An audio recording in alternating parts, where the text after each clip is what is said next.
Praise the Lord. आप सबको जय मसीह की। मैं परमेश्वर का धन्यवाद देता हूँ आज की सुबह दिखाने के लिए। एक और दिन परमेश्वर ने मेरे और आपके जीवन में जोड़ दिया। हम परमेश्वर को अनगिनत बार धन्यवाद दें, क्योंकि हमारा प्रभु, हमारा परमेश्वर इसी योग्य है कि हम उसे धन्यवाद धन्यवाद और धन्यवाद की भेंटें चढ़ाते रहें। एक नया संदेश लेकर मैं आपका दोस्त पास्टर राज मैसी आपके सम्मुख उपस्थित हूं और आप देख रहे हैं मेरा यूट्यूब चैनल जिसका नाम है ब्रदर राज मैसी। मैं आपसे गुजारिश करता हूं, मेरे इस चैनल को सब्सक्राइब कीजिए, बेल आइकन को दबाइए ताकि नोटिफिकेशन आपके पास पहुंचे। नया वीडियो, नई जानकारी बिना व्यवधान, बिना रुकावट के आपके पास पहुंच जाए। मेरे वीडियोस को लाइक कीजिए और शेयर कीजिए और कमेंट्स बॉक्स में आकर मुझसे जरूर बातचीत कीजिए। Praise the Lord. आज का जो संदेश है वो एक खास बात आज मैं आपके साथ करने जा रहा हूं, क्योंकि बहुत बार हम क्या हो जाते हैं, असफल रहते हैं, नाकामयाब रहते हैं, लोग हमें कामचोर कहना शुरू कर देते हैं और हम निर्णय लेने में कमजोर हो जाते हैं कई बार कि करें ये या ना करें। और एक चीज और हमारे साथ जुड़ जाती है, वो है हमारा आलसपन। आलस भी करते हैं, निर्णय लेने में हम कमजोर हो जाते हैं और लोग हमें कामचोर भी कहने लग जाते हैं। ऐसा क्यों हो जाता है हमारी लाइफ में? क्योंकि एक बात है ऐसी जिसको हम स्किप कर जाते हैं, छोड़ देते हैं। वो बात क्या है, वो आज हम बाइबल से जानेंगे। और आज का जो संदेश है उसका शीर्षक है कि हर बात का एक समय है। हर बात का एक समय है और उस समय तक हम वेट नहीं कर पाते और हम कैसे हो जाते हैं, हम आलसी हो जाते हैं, निर्णय लेने में कमजोर हो जाते हैं और लोग हमें कामचोर साबित कर देते हैं। तुम्हारे बस की कुछ नहीं। लोग हमसे कहते हैं कि तुम्हारे बस की कुछ नहीं है, तुमसे नहीं हो पाएगा, ऐसे बोलते हैं लोग। तो ऐसी बातों से बचने के लिए और अपने आप को सही साबित करने के लिए हमें करना क्या है, आज इस बात पर हम बातचीत करेंगे। बहुत ही महत्वपूर्ण संदेश है दोस्तों, जरूर सुनिए और इसे शेयर कीजिए ताकि और लोग इन बातों को जानें और समझें कि हम किस प्रकार से अपने ऊपर लगने वाले इन इल्जामों से बच सकते हैं और हम कैसे उच्च स्थान पर आ सकते हैं। Praise the Lord. True pulse में आज का सवाल है कि प्रभु यीशु ने किस नदी में बपतिस्मा लिया था? बहुत आसान सवाल है, सब जानते हैं। अगर आप जानते हैं तो कमेंट्स में लिख दीजिए, नहीं तो डिस्क्रिप्शन में आपको इस सवाल का जवाब मिल जाएगा।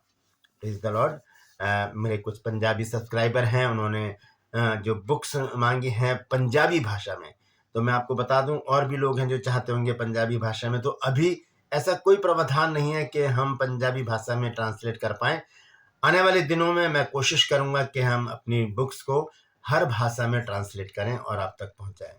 तो उसके लिए मैं सॉरी बोलता हूं ब्रदर एंड सिस्टर कि उस भाषा में अभी हमारे पास बुक नहीं है। पंजाबी भाषा में, सॉरी, पंजाबी भाषा में अभी हमारे पास बुक्स नहीं है। अभी हिंदी में है, सिर्फ हिंदी में है। अगर आप हिंदी पढ़ना जानते हैं, समझना जानते हैं तो जरूर इस नंबर पर मैसेज कीजिए और लिखिए कि मुझे आपकी बुक चाहिए। पूरी जानकारी आपको उसी समय दे दी जाएगी।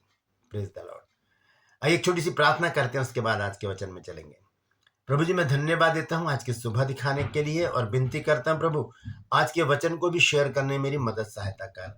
मेरे होठों को, मेरे दिल दिमाग को छूकर ब्लेस कर। मेरी आत्मा, मेरा शरीर तेरे ही कब्जे में रहे, ताकि बोलने वाला मनुष्य नहीं बल्कि तेरा आत्मा हो। जो भी गुड़ भेद की बातें आज के वचन में छिपी हैं प्रभु, उसे हम पे प्रकट करना प्रभु, ताकि उन बातों को हम जाने और उसी के अनुसार अपने जीवनों को व्यतीत करने का प्रयास करें। जितने भी लोग इस वचन को देख रहे हैं, सुन रहे हैं, उन सब पर मैं तेरी आशीष बोलता हूँ प्रभु। हर एक को आशीषित कर। हर एक की रोग, बीमारी, चिंता, परेशानियां, दुख, तकलीफें, लड़ाई झगड़े, मनमुटाव, बांझपन, कर्जा, नशा, बेरोजगारी, कमी घटियां, बुरी बीमारी, तलाक की समस्याएं और जो ऐसी बीमारियां प्रभु जिनको डॉक्टर ने कह दिया कि अब इनका कुछ नहीं हो सकता प्रभु, तू तो मुर्दों को जिंदा करने वाला प्रभु है। तो उस ओर हाथ बढ़ा प्रभु, अपने बच्चों को उस रोग से खींच कर निकाल और भला चंगा कर प्रभु, ताकि एक बड़ी गवाही इन घरों से निकलने पाए। बहुत से लोग हैं प्रभु जो खो गए प्रभु, उन्हें अपने घरों तक पहुंचा, ताकि उन घरों में खुशी आए, आनंद आए और प्रभु लोग तेरी महिमा करें। धन्यवाद देता हूं प्रभु, तूने मेरी इस प्रार्थना को सुन लिया है। प्रभु यीशु के नाम से मांगता हूं, आमीन। Praise the Lord. तो आइए आज के संदेश को शुरू करेंगे और संदेश है, याद रखें हर बात का एक समय है। होता क्या है कि हम बहुत बार प्रार्थनाएं करते हैं, एक दिन, 2 दिन, 3 दिन, सप्ताह भर करते हैं और जवाब नहीं मिलता। हम पीछे हट जाते हैं, सुनता तो है नहीं खुदा, उनकी पता नहीं कैसे सुन लेते। ऐसे अपशब्द हम अपने मुंह से निकालते हैं, गलत शब्दों का प्रयोग करते हैं कहते उनकी तो सुन लेता, खुदा हमारी तो सुनता नहीं है, पता नहीं हमारा क्या होगा। इस तरह की बातें करते और हम फिर बैठ जाते हैं। बहुत सी, ये तो चलिए प्रार्थना की बात होगी, बहुत से संसारिक कामों में भी हम क्या करते हैं, कुछ बिजनेस शुरू किया है, थोड़ा सा करा, उसे फिर बंद कर दिया, नहीं चल रहा काम, जॉब में मन नहीं लग रहा, छोड़ दिया। और भी बहुत सारी बातें हैं जिसमें हम थोड़ा सा आगे बढ़ते हैं और फिर वापस बैठ जाते हैं कि यार हो नहीं रहा मेरे से, पता नहीं कामयाबी मिलेगी या नहीं मिलेगी। ऐसी परिस्थिति में हमें करना क्या चाहिए, आज इसी वचन पर हम मनन करेंगे। हम एक वचन पढ़ते हैं सबसे पहले। वचन है भजन संहिता 18 अध्याय और उसका 21 पद। यहाँ लिखा है, क्योंकि मैं यहोवा के मार्गों पर चलता रहा और दुष्टता के कारण अपने परमेश्वर से दूर ना हुआ। आप ध्यान से सुनिए, बहुत नाजुक वचन है ये, इसको समझने की जरूरत है। यहाँ पर दाऊद लिखता है कि क्योंकि मैं यहोवा के मार्गों पर चलता रहा। वो ये नहीं कह रहा कि मैं रुक गया, क्योंकि वो जानता है कि हर एक बात का एक समय है। सुलेमान ने क्या लिखा है, सुलेमान ने क्या लिखा है, सबोपदेशक 3 अध्याय को जब हम पढ़ते हैं तो देखिए सुलेमान ने क्या लिखा है। सबोपदेशक की पुस्तक 3 अध्याय और उसका पहला पद, यहां लिखा है, हर एक बात का एक अवसर और प्रत्येक काम का जो आकाश के नीचे होता है एक समय है, एक समय नियुक्त है। अब परमेश्वर हमारी प्रार्थना का जवाब 3 प्रकार से देता है, हाँ, नहीं और प्रतीक्षा करो, रुको, अभी अभी इसका टाइम नहीं आया है। हाँ, उन बातों के लिए हम मांगते हैं, प्रभु मुझे क्षमा कर, प्रभु उसी समय माफ कर देगा।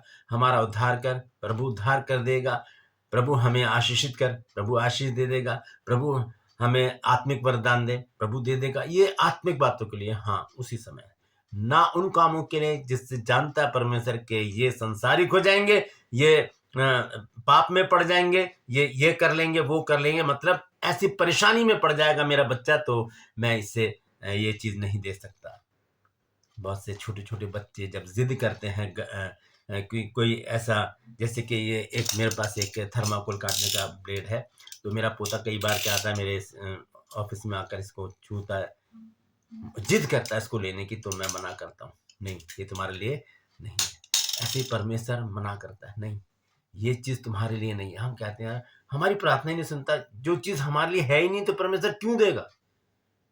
हम वो चीज मांगे जो हमारे लिए परमेश्वर ने दी है। पहली बात क्या है, वो हाँ में आंसर देता है, दूसरी बात वो ना में, तीसरी बात प्रतीक्षा करो। अब मान लीजिए कि मेरा छोटा सा पोता है, वो अभी 2 साल का होने वाला है, वो मुझसे कहे दादा मुझे एक स्कूटी दे दो, तो मैं क्या दे दूंगा उसको? नहीं, 2 साल का बच्चा स्कूटी कैसे चला लेगा? मैं कहूंगा बेटा प्रतीक्षा कर, समय आने दे, क्योंकि हर एक बात का एक समय है, हर एक बात का एक समय। लेकिन हम इंतजार नहीं करते और विचलित हो जाते हैं, परेशान हो जाते हैं और वहीं पर ही सब कुछ छोड़कर पीछे मुड़ जाते हैं। दाऊद यहां पर कहता है, भजन संहिता 18 अध्याय जब हम पढ़ते हैं 21 पद लिखा है, क्योंकि मैं यहोवा के मार्गों पर चलता रहा। यह होता है निरंतर एक काम को करना। जब एक काम को हम निरंतर करेंगे तो उसका रिजल्ट, उसका परिणाम हमको जरूर मिलेगा, जरूर मिलेगा। और इस वचन में दाऊद कहता है कि मैं यहोवा के मार्ग में चलता रहा, यानी दाऊद एक काम को निरंतर करता रहा, एक काम को निरंतर करता रहा दाऊद। क्या काम था वो? उसके मार्गों पर चलता रहा। किसी भी काम को पूरा ना करके उसे अधूरा छोड़ देने से बात नहीं बनती। मैं सिर्फ थोड़ा सा मैं बता नहीं सकता था, इसलिए मैंने इस फोन में इसको लिखा है, मैं आपको पढ़कर इसीलिए बता रहा हूं।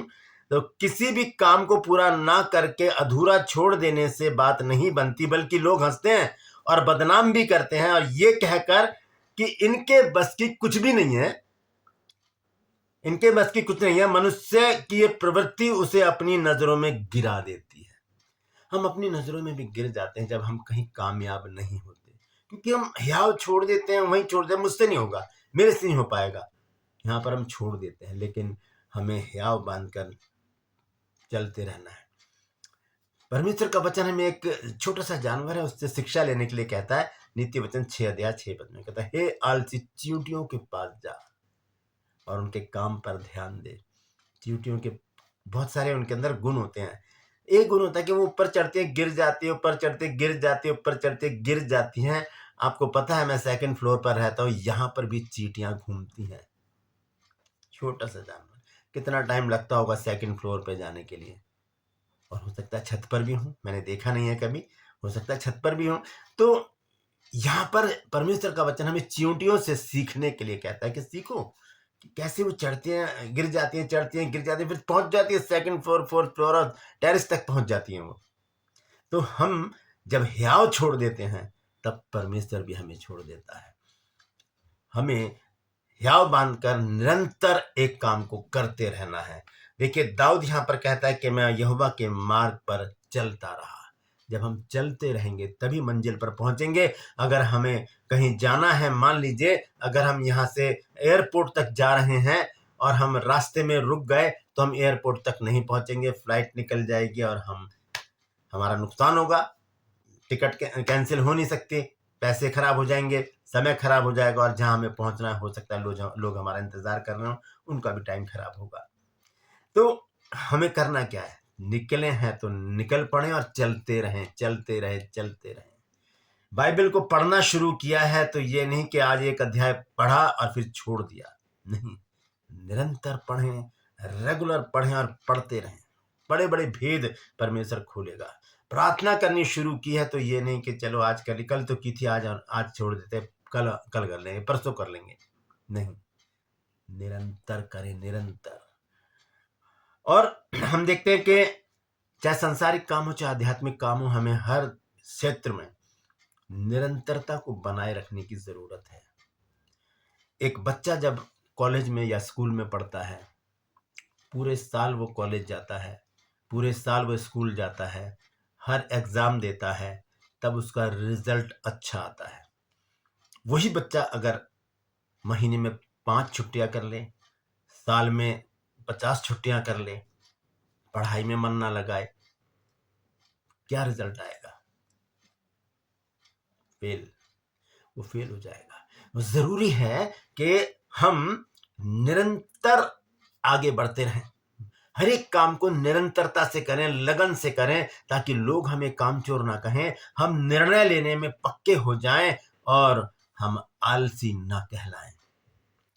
दाऊद ने बहुत अच्छी बात कही है यहाँ पर, और हम देखते हैं कि परमेश्वर का वचन हमें इस बात को बहुत अच्छी तरह बताना चाहता है कि हमें करना क्या चाहिए। एक संसारिक दोहा है, मैं बोलना नहीं चाहता, उसमें बताया गया है कि एक बाल्टी में जब पानी होता है और रस्सी से बंधी होती है और वो कुएं में जब जाती है बाल्टी और फिर उसको रस्सी से जब खींचा जाता है तो पत्थर जो वहां पर पड़ा होता है वो रस्सी उस पर निशान डाल देती है, पत्थर पर। पत्थर से भी नाजुक होती है रस्सी, पत्थर पर निशान डाल देती है। क्यों? क्योंकि वे जा रही है, आ रही है, जा रही है, आ रही है, जा रही है, आ रही है, और पत्थर पर निशान पड़ जाता है। ये निरंतरता परमेश्वर मेरे और आपके जीवन में भी चाहता है। दोस्तों, प्रार्थना करनी शुरू की है तो बीच में ना छोड़ें, बाइबल पढ़नी शुरू की है तो बीच में ना छोड़ें, आराधना करनी शुरू की है तो बीच में ना छोड़ें, चर्च जाना शुरू किया है तो ये ना कहें कि यार कल एक पिछले संडे तो गए थे, कोई बात नहीं, अगले संडे चले जाएंगे, पादरी साहब को मना लेंगे। ऐसी बातें, पादरी साहब को तो मना लेंगे तो उसको कौन मनाएगा? Praise the Lord. संगति में बने रहें, निरंतरता चाहता है परमेश्वर, निरंतरता। प्रभु यीशु मसीह ने इस विषय में एक बहुत सटीक बात कही है। आइए इस वचन को देखेंगे लूका रचित सुसमाचार,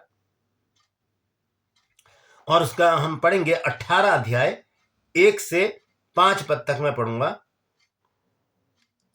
यह लिखा है, फिर उसने इसके विषय में कि नित्य प्रार्थना करना और हियाव ना छोड़ना चाहिए, उनसे दृष्टांत कहा। यीशु मसीह एक दृष्टांत बता रहे हैं यहाँ पर। किसी नगर में एक न्यायी रहता था जो ना परमेश्वर से डरता था और ना किसी मनुष्य की परवाह करता था। और उसी नगर में एक विधवा भी रहती थी जो उसके पास आकर कहा करती थी कि मेरा न्याय चुका कर मुझे मुद्दई से बचा ले। लिखा है आकर, निरंतर आ रही है वो, उसने आना नहीं छोड़ा। जब पता है कि एक व्यक्ति ऐसा है, ना परमेश्वर से डरता ना किसी की परवाह करता, लेकिन वो फिर भी आ रही है, बार बार आ रही है, लगातार आ रही है, निरंतर आ रही है और आकर बोल रही है उससे कि मेरा न्याय चुकाकर मुझे मुद्दई से बचा ले। 4 पद में लिखा है, उसने कितने समय तक तो ना माना, परंतु अंत में मन में यह विचार करके कहा, यद्यपि मैं ना परमेश्वर से डरता और ना मनुष्यों की कुछ परवाह करता हूं, तो भी ये विधवा मुझे सताती रहती है, इसलिए मैं उसका न्याय चुकाऊंगा। कहीं ऐसा ना हो कि घड़ी घड़ी आकर अंत में मेरे नाक में दम कर दे, घड़ी घड़ी आकर मेरे नाक में दम कर दे। तो ये निरंतरता परिणाम लेकर आई, क्या कि इस कठोर व्यक्ति ने उस विधवा का न्याय चुकाया। परमेश्वर का वचन आगे क्या कहता है 6 पद में, प्रभु ने कहा, सुनो ये अधर्मी न्यायी क्या कहता है, तो क्या परमेश्वर अपने चुने हुओं का न्याय ना चुकाएगा जो रात दिन की उसकी दुहाई देते रहते हैं, क्या वह उनके विषय में देर करेगा। रात दिन, सिर्फ एक समय नहीं, चर्च में गए, प्रार्थना कर लिया और घर आ गए, उसके बाद पूरे 6 दिन हम कहाँ थे पता ही नहीं। निरंतरता जरूरी है। जरूरी यानी कि पास्टर जी प्रार्थना करेंगे तभी सब कुछ होगा, नहीं, हमें भी प्रार्थना में हिस्सा लेना है, निरंतर प्रार्थना करते रहना है, निरंतर। इस स्त्री ने, इस विधवा ने जब प्रार्थना करनी शुरू की और निरंतर प्रार्थना करती रही, तब इसका रिजल्ट इसके सामने आया, क्योंकि रेगुलरिटी ही रिजल्ट लेकर आती है, निरंतरता ही परिणाम लेकर आती है। हम देखेंगे कि परमेश्वर किस रीति से हम सबके जीवन में काम करता है। एक वचन है जिसमें लिखा है कि निरंतर प्रार्थना करते रहो। आइए देखेंगे कहाँ लिखा है। पहला थिस्सलुनीकियों 5 अध्याय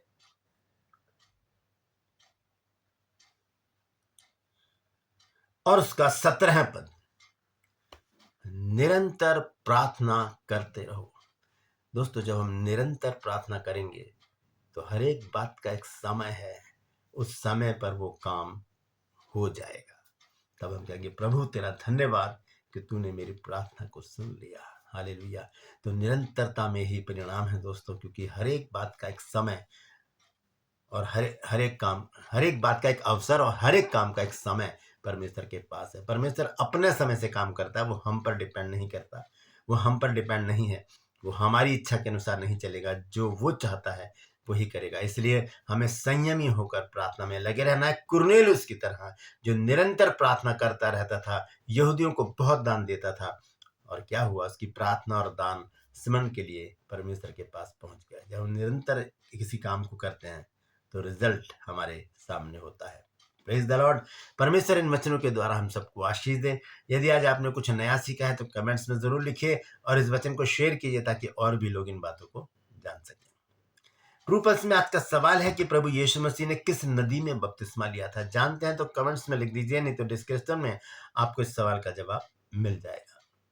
ये मेरा नंबर है। अगर आप हमारी हिंदी बुक्स चाहते हैं बाइबल कॉलेज की, तो इस नंबर पर व्हाट्सएप मैसेज कीजिए, लिखिए कि मुझे आपकी बुक चाहिए, आप उसे परचेज करना चाहते हैं तो जरूर लिखिए, आपको पूरी जानकारी उसी समय मिल जाएगी।